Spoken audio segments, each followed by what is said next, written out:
ರಾಜ್ಯದಲ್ಲೀಗ ಬೆಲೆ ಏರಿಕೆಯದ್ದೇ ಸದ್ದು. ಕರ್ನಾಟಕದ ಜನತೆಗೆ ಪಂಚ ಗ್ಯಾರಂಟಿ ಯೋಜನೆಗಳನ್ನು ನೀಡಿದ್ದ ಸಿಎಂ ಸಿದ್ದರಾಮಯ್ಯ ಸರ್ಕಾರ ಇದೀಗ ಕೆಲವು ಅಗತ್ಯ ವಸ್ತುಗಳ ಬೆಲೆಯನ್ನು ಏರಿಕೆ ಮಾಡಿದೆ. ಜನಸಾಮಾನ್ಯರ ಬೇಸರಕ್ಕೆ ಕಾರಣವಾಗಿದೆ. ಹಾಲು ಮೊಸರಿನ ದರ ಮಾತ್ರವಲ್ಲದೆ ಬಸ್ ದರ, ಮೆಟ್ರೋ ದರ ಎಲ್ಲದರ ಏರಿಕೆಯಿಂದಾಗಿ ನಿತ್ಯ ಜೀವನ ನಡೆಸೋದು ಹೇಗಪ್ಪ ಅನ್ನುವ ಸ್ಥಿತಿ ಜನಸಾಮಾನ್ಯರದ್ದಾಗಿದೆ.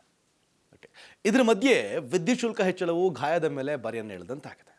ರಾಜ್ಯದಲ್ಲಿ ಗೃಹಜ್ಯೋತಿ ಯೋಜನೆಯಡಿ 200 ಯೂನಿಟ್ವರೆಗೂ ವಿದ್ಯುತ್ತನ್ನು ಉಚಿತವಾಗಿ ಕೊಡಲಾಗುತ್ತೆ.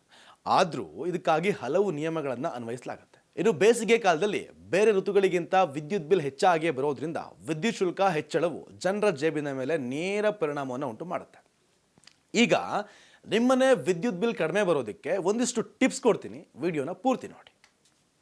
ಮೊದಲಿಗೆ ರೆಫ್ರಿಜರೇಟರ್ ನಿರ್ವಹಣೆ ಹೆಂಗೆ ಮಾಡೋದು ಅಂತ. ಮನೆಯಲ್ಲಿ ಫ್ರಿಡ್ಜ್ ಅಥವಾ ರೆಫ್ರಿಜರೇಟರ್ ಇರುತ್ತೆ.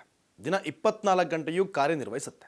ವಸ್ತುಗಳನ್ನು ಹಾಳಾಗದಂತೆ ಇಡೋದಕ್ಕೆ ಸಹಕಾರಿಯಾಗುವ ರೆಫ್ರಿಜರೇಟರ್ ಒಳಗೆ ಕೂಲಿಂಗ್ ಮಾಡೋದಕ್ಕೆ ಹಿಂಭಾಗದ ಬಿಸಿ ಗಾಳಿಯನ್ನು ಹೊರಸೂಸುತ್ತೆ.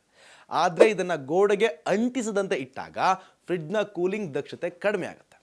ಇಂತಹ ಸಂದರ್ಭದಲ್ಲಿ ಹೆಚ್ಚಿನ ವಿದ್ಯುತ್ ಬಳಸೋದ್ರಿಂದ ಕರೆಂಟ್ ಬಿಲ್ ಹೆಚ್ಚಾಗಿ ಬರುತ್ತೆ.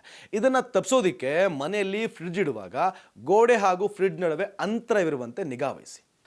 ಅನಗತ್ಯವಾಗಿ ಲೈಟ್ ಬಳಕೆ.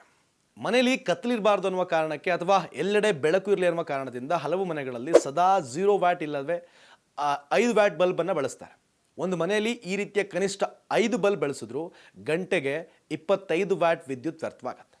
ನೀವು ಮನೆಯಲ್ಲಿ ಸದಾ ಬೆಳಕಿರಬೇಕು ಅಂತ ಬಯಸಿದ್ರೆ ನೈಸರ್ಗಿಕವಾಗಿ ಬೆಳಕು ಲಭ್ಯವಿದ್ದರೆ LED ಬಲ್ಬ್ಗಳನ್ನು ಬಳಸಿ. ಇವು ಕಡಿಮೆ ಪವರ್ ಬಳಸೋದ್ರಿಂದ ವಿದ್ಯುತ್ ಬಿಲ್ ಸಹ ಕಡಿಮೆ ಬರುತ್ತೆ. ಬಹುತೇಕ ಜನರು ಟಿವಿ ನೋಡಿದ ಬಳಿಕ ಜಸ್ಟ್ ರಿಮೋಟ್ನಲ್ಲಿ ಟಿವಿಯನ್ನು ಆರಿಸಿ ಪ್ಲಗ್ ಆಫ್ ಮಾಡೋದನ್ನು ಮರೀತಾರೆ. ಹೀಗಿರುವಾಗ ಟಿವಿ ಆಫ್ ಆಗಿದ್ರೂ ಆಂತರಿಕವಾಗಿ ಸಕ್ರಿಯವಾಗಿರುತ್ತೆ. ಇದು ಅನಗತ್ಯ ವಿದ್ಯುತ್ ಬಳಕೆಯಾಗಿ ಕರೆಂಟ್ ಬಿಲ್ ಸಹ ಅಧಿಕವಾಗಿ ಬರುತ್ತೆ. ಇದನ್ನು ತಪ್ಪಿಸೋದಕ್ಕೆ ಟಿವಿ ಆಫ್ ಮಾಡಿದಾಗ ಮರೀದೆ ಅದರ ಸ್ವಿಚ್ ಆಫ್ ಸಹ ಮಾಡಿ.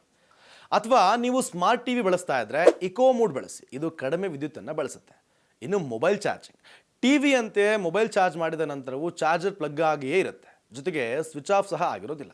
ಇದು ಕೂಡ ವಿದ್ಯುತ್ ವ್ಯರ್ಥಕ್ಕೆ ಹಾಗೂ ವಿದ್ಯುತ್ ಬಿಲ್ ಹೆಚ್ಚು ಬರೋದಕ್ಕೆ ಕಾರಣವಾಗುತ್ತೆ.